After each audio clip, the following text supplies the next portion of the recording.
We've been exploring the book of Acts, which was written by a man named Luke as a continuation of the Gospel of Luke.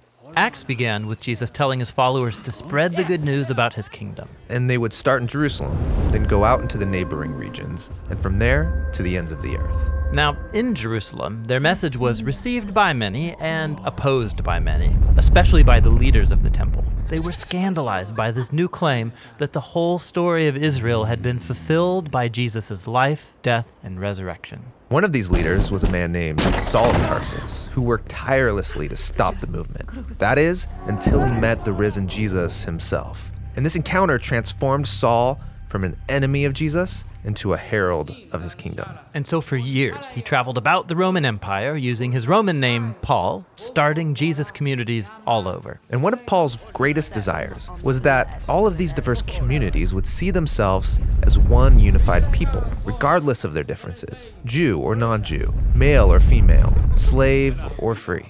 Jesus was creating one unified family of equals living together under his rule. And this brings us to the final section of Acts. Back in Jerusalem, where the movement began, the Jewish followers of Jesus were suffering from a drought and food shortage. And Paul was so passionate about the church's unity that he began a major fundraising project among the diverse churches he had started. They would pool their money together so he and a group of representatives could take it as a relief gift to Jerusalem. But it's not safe for Paul in Jerusalem.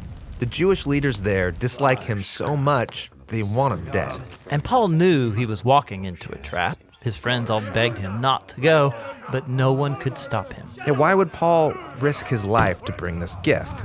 Couldn't he have sent someone else? Well, for Paul, this was personal. Jerusalem was where he used to participate in the murder of Jesus' followers, and now he gets to serve them. It's also where Jesus himself was executed, and so for Paul, it would be an honor to suffer there alongside his king. Paul goes to Jerusalem, and as expected, he's found by his enemies. A mob forms, and they try to kill him. But Roman soldiers save his life by taking him into custody. The Jewish leaders are accusing Paul of starting a revolt against Rome, but they can't prove it. And the Romans don't know what to do with him. Yeah, they can see Paul's not a criminal, but his claim that a crucified Jewish man is the risen king of the world, it keeps getting him into trouble. And so Paul gets transferred from one court to another until he demands that his case be tried before the court of Caesar in Rome. And so they happily ship him off. Now, throughout this section of Acts, Luke, the writer of the story, has portrayed Paul's trials and imprisonments so that they resemble his previous stories of Jesus' trials and imprisonment.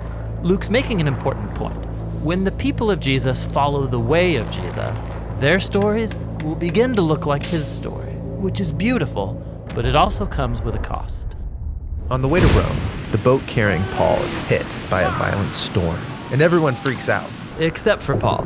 He's below deck hosting a meal, just like Jesus did the night before his trial.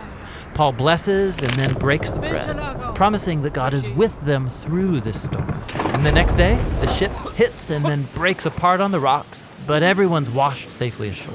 Which is amazing, but Paul's not out of trouble. He's taken to Rome and put under house arrest. But it's not so bad. In his house, he can host groups of Jews and non-Jews, sharing with them the good news about Jesus, the risen king. This is a bold move in Rome, the center of power where Caesar rules the world as king. Yes, you have Jesus' alternative upside-down kingdom, now growing in the very heart of the world's most powerful empire, all through the suffering of a prisoner. And with this contrast between kingdoms, Luke ends his story. That's a great image, but the story's supposed to be about this message spreading to the ends of the earth. So shouldn't it continue? Of course, Luke has left the story open-ended on purpose, so that his readers would know that the story isn't over, and that they can participate in Jesus' kingdom that is still spreading to this day.